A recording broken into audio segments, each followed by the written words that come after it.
Dag lieve studenten, we gaan weer eens praten over wat Nederlands. Over wat Nederlands. Waarover kunnen we anders praten? Over politiek of religie? Nee, laten wij praten over zullen.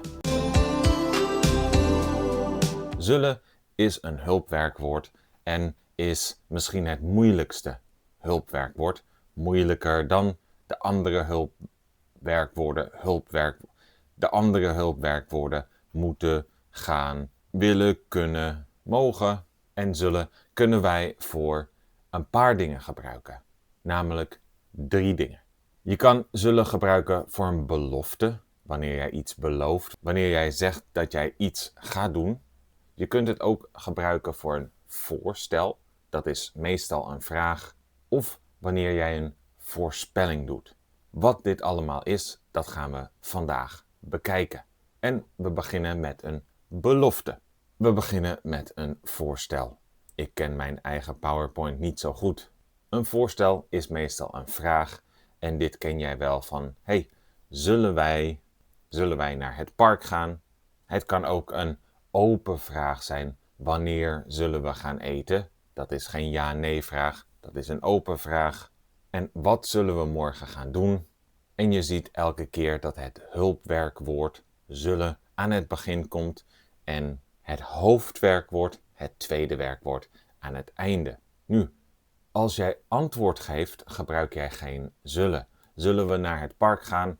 Goed idee, leuk, ja. Wanneer zullen we gaan eten? Om 5 uur. Laten we eten om 5 uur. Wat zullen we morgen doen? Eten om 5 uur. Of wat zullen we morgen gaan doen? Ik wil graag naar de film. Je antwoordt dus niet met zullen, want zullen is voor de vraag. Oké, misschien kan je het nu zelf. Doe zelf een voorstel. Jij zet de video op pauze. Ik doe even niets. Ik wacht. Terwijl jij de opdracht doet, wacht ik. Zal ik je daarna de antwoorden geven? Ja, dat zal ik doen.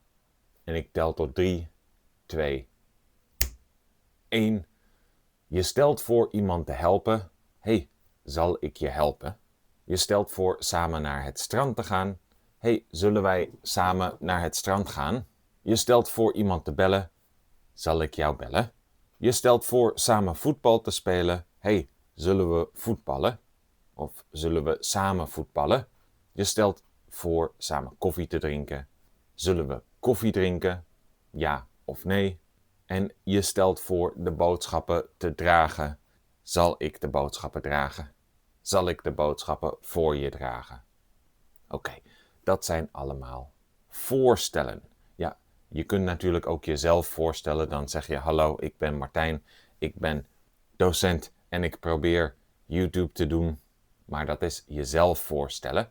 Iets voorstellen is dus een plan voorstellen. En na voorstellen komt een belofte. Hier gebruik je ik of wij, soms ook zij of hij, maar dat is minder, want het is moeilijk om voor een andere persoon een belofte te doen. Kijk maar, ik zal de auto wassen. Dat doe ik. 100% dat beloof ik. Dat ga ik doen. Zij zal je helpen. Dat gaat zij doen. Hoe weet ik dat? Zij is mijn collega en zij doet dit werk. Daarom kan ik dat beloven voor haar. En we zullen jou vanavond bellen. 100% dat beloof ik. Dat gaan we doen. Je kan niet echt iets voor iemand anders beloven tegen jou. Dus jullie zullen mij vanavond bellen. Dat kan ik niet beloven. Dat is een beetje vreemd. Dat moeten zij beloven aan mij. Ik kan het wel vragen. Zullen jullie mij vanavond bellen? Ja, we zullen jou bellen.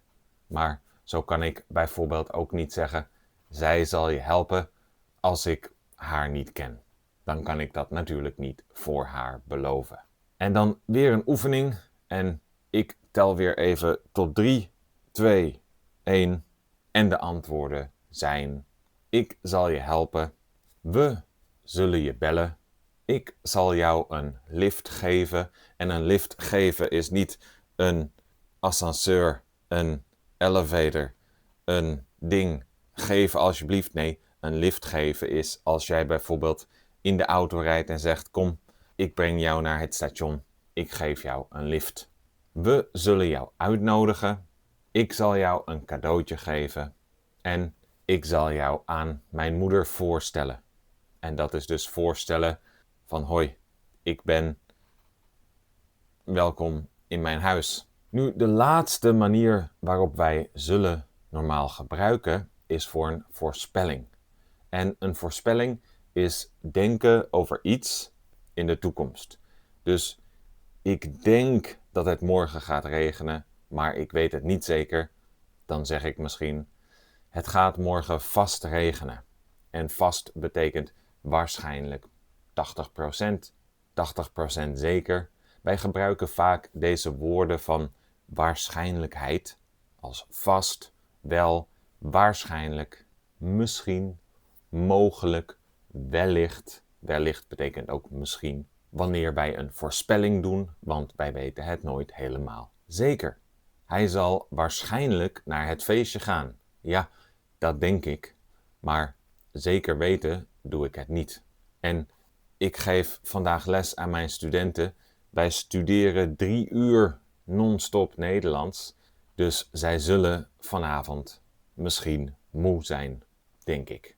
En nu is het dus aan jou om een voorspelling te doen. En het is aan mij om tot 3 te tellen en jou de antwoorden te geven. Het zal morgen regenen.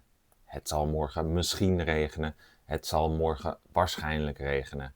En ik zal voor mijn examen slagen. Ik zal vast voor mijn examen slagen, want ik studeer nu heel hard. De bus zal vast wel weer te laat zijn. De bus zal te laat zijn. De bus zal wel te laat zijn, dat denk ik. En het feestje zal om 9 uur eindigen, denk ik. Ik weet het niet zeker, maar als het mijn feestje is, ik ben oud, ik wil om 9 uur gaan slapen. Ik zal wel moe zijn om 9 uur, dus het feestje zal om 9 uur eindigen. En ja, we voorspellen, we kijken in de glazen bol of in het koffiekopje. En ik zie dat jij in 2027 een goede baan zal vinden. Jij zal in 2027 een goede baan vinden. Dat voorspel ik. En als jij dit kijkt in 2027, laat mij weten in de reacties of jij die goede baan hebt gevonden. Als laatste wil ik nog even checken of jij alles goed hebt begrepen. Wat is een belofte? Wat is een voorstel? En wat is een voorspelling? Ik zal het boek goed doorlezen. Dat beloof ik. Dat is een belofte. Zal ik het boek goed doorlezen? Zal ik dat doen? Dat is een vraag. Dat is een voorstel. Zal ik dat doen? Ja of nee? Wat denk jij? Is dat belangrijk? Als jij ja zegt, dan zal ik dat doen. En het boek zal wel interessant zijn. Dat denk ik. Ik heb het nog niet gelezen, maar ik denk dat het boek wel interessant zal zijn. Dat is dus een voorspelling. Ik heb het nog niet gelezen, maar ik denk het. Ze zegt dat ze het vanavond zal doen. Dat zegt zij. Zij maakt een belofte. Zij belooft dat ze het vanavond zal doen. En ik heb de film nog niet gezien, maar ik denk dat ik de film leuk zal vinden. Dus ik zeg: ik zal de film leuk vinden. Ik zal de film vast leuk vinden. De volgende: zullen wij de boodschappen voor je dragen? Dit is weer een vraag. Dit is een voorstel. Hey, zullen wij dat voor jou doen? En de volgende: zal ik je met je huiswerk helpen? Is ook weer een vraag. Het is ook weer een voorstel. Zal ik dat doen? Ja of nee? En het examen zal misschien moeilijk zijn. Je hoort het al. Ik weet het niet zeker. Het zal misschien zo zijn. Dat denk ik nu. Het is een voorspelling. En de laatste, die wil ik van jou horen. Ik zal alle video's bekijken. Dit is een belofte. Dit zal jij nu doen, want jij hebt het beloofd. Dus dank je wel alvast. Ik hoop dat jij zullen nu beter begrijpt. Een beetje beter begrijpt. Hoe leer je dit echt? Door te herhalen, herhalen, herhalen. Dus luister ook naar de podcast, dat helpt. En maak de oefening, de Kahoot. Ik zal de link in de beschrijving zetten. Dankjewel en tot de volgende keer. Doei!